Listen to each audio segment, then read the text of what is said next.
आशु नाम का एक आदमी जंगल से गुजर रहा था कि तभी उसे चीखने की आवाज सुनाई दी। बचाओ बचाओ, कोई मेरी मदद करो। अरे ये कौन चीख रहा है? सामने आओ, मैं यहाँ गड्ढे में गिर गया हूँ, कृपया मेरी मदद करिए।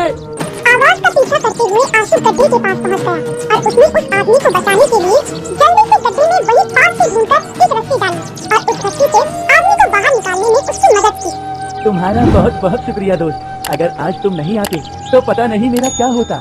अरे ये तो मेरा फर्ज था, आप हाथ मत जोड़िए। तुम्हें कभी भी मेरी जरूरत हो तो तुम मेरे पास आ सकते हो। मैं एक सुनार हूँ और मैं रामपुर में रहता हूँ। फिर वो दोनों अपने अपने रास्ते चल दिए। आगे जाकर आशु को कटीली झाड़ी में फंसा हुआ एक सांप मिला। मेरी मदद करो। लेकिन तुमने मुझे डस लिया तो? मैं वादा करता हूँ, अगर तुम मेरी मदद करोगे तो मैं तुम्हें नहीं डसूंगा। आशु ने सांप की उन कटीली झाड़ियों से निकलने में मदद की। तुमने मेरी जान बचाई है, तुम्हें जब भी मेरी मदद की जरूरत होगी तुम बस मेरा नाम लेना, मैं वहाँ आ जाऊंगा। ठीक है। बाप के वचन देने के बाद आशु अपने घर पहुँच गया। ऐसे ही समय बीतने लगा। कुछ समय बाद आशु फिर उसी जंगल से गुजर रहा था जहाँ उसे एक बूढ़ा आदमी मिला जो कि बेहोश पड़ा था और उसके पास 2 बैग भी थे। आशु ने उस बूढ़े आदमी के ऊपर थोड़ा सा पानी छिड़का और उसे पानी भी पिलाया। तुम्हारा बहुत बहुत शुक्रिया बेटा। आप ठीक तो है ना? हाँ मैं बिल्कुल ठीक हूँ। उस बूढ़े आदमी ने आशु को शुक्रिया अदा करने के लिए अपने पास एक छोटा बैग उसे दे दिया जिसमें कुछ कीमती गहने थे, जिसे पाकर आशु बहुत ही खुश हुआ और फिर आशु अपने घर की ओर चल दिया। किसी की मदद करने का इतना बड़ा इनाम मिल सकता है, ये तो मुझे पता ही नहीं था। लेकिन मैं इन जेवरातों का क्या करूँगा? अरे हाँ, मैं अपने उसी सुनार दोस्त के पास जाता हूँ जिसकी मैंने मदद की थी, इससे इन जेवरातों के बदले पैसे ले लूंगा। अरे दोस्त, तुम्हें यहाँ देखकर बहुत खुशी हुई। आओ तुम बैठो, इतने में मैं तुम्हारे लिए कुछ खाने का इंतजाम करता हूँ। खाना बहुत ही स्वाद था, वैसे मुझे तुम्हारी छोटी सी मदद चाहिए। हाँ हाँ बताओ, तुम्हारे लिए मैं क्या कर सकता हूँ? क्या मुझे इनके बदले पैसे मिल सकते हैं? ये तो वही जेवरात हैं जो मैंने राजा के लिए बनाए थे और कल रात ये चोरी हो गए थे। अगर मैं राजा को इसके बारे में बता दूं तो चोर को पकड़वाने के लिए मुझे इनाम मिलेगा। क्या हुआ, किस सोच में पड़ गए? ये तो बड़े ही कीमती मालूम पड़ते हैं, मैं तुम्हें इनका अच्छा मोल दूंगा। मुझे कुछ काम से बाहर जाना है, तुम इतने आराम कर लो।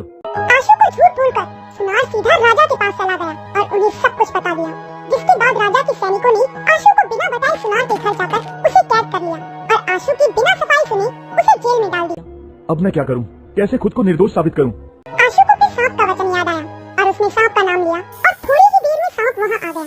क्या हुआ दोस्त, तुम यहाँ जेल में कैसे? आशु ने सारी कहानी सांप को बता दी और सांप ने जेल से निकलने के लिए एक तरकीब बनाई, जिसके बाद उसने बाहर निकलकर राजा को डस लिया। राजा को सांप द्वारा डसने की बात पूरे राज्य में फैल गई, जिसके बाद ये घोषणा हुई कि जो भी राजा की जान बचाएगा उसे मनचाहा इनाम मिलेगा। मैं राजा की जान बचा सकता हूँ, मुझे उनके पास ले चलो। ध्यान रहे कि कोई भी यहाँ न आए, नहीं तो इलाज काम नहीं करेगा। आशु के कहने पर सब लोग बाहर चले गए, जिसके बाद आशु ने कक्षा गेट बंद कर सांप को वहाँ बुला लिया और सांप ने अपना सारा जहर राजा के शरीर से निकाल लिया और छुपकर वहाँ से चला गया। तुमने मेरी जान बचाई है, मांगो, तुम्हें क्या इनाम चाहिए? मुझे बस अपनी बेगुनाही की सफाई देनी है और आपको उस पर विश्वास करने की मांग करता हूँ। फिर आशु ने राजा को सारी बात बताई कि कैसे उसने सुनार और सांप की जंगल में मदद की थी। साथ ही उसने उनके द्वारा दिए गए वचनों के बारे में भी राजा को बताया और बूढ़े आदमी की मदद करने पर उसने ही आशु को वो जवाहरात का बैग दिया था, जिसे लेकर आशु सुनार के पास गया। ये सब सुनकर राजा ने आशु को निर्दोष मान लिया और उससे खुश होकर इनाम भी दिया। साथ ही लालची सुनार को एक निर्दोष इंसान पर इल्जाम लगाने के लिए उसे जेल में बंद करवा दिया। मुझे छोड़ दो, मुझे माफ कर दो। तो दोस्तों, आपने देखा किस तरह अपने वचनों को ना निभाने के लिए सुनार को उसकी सजा मिली। इसीलिए हमें कभी भी किसी से किया हुआ वादा नहीं तोड़ना चाहिए।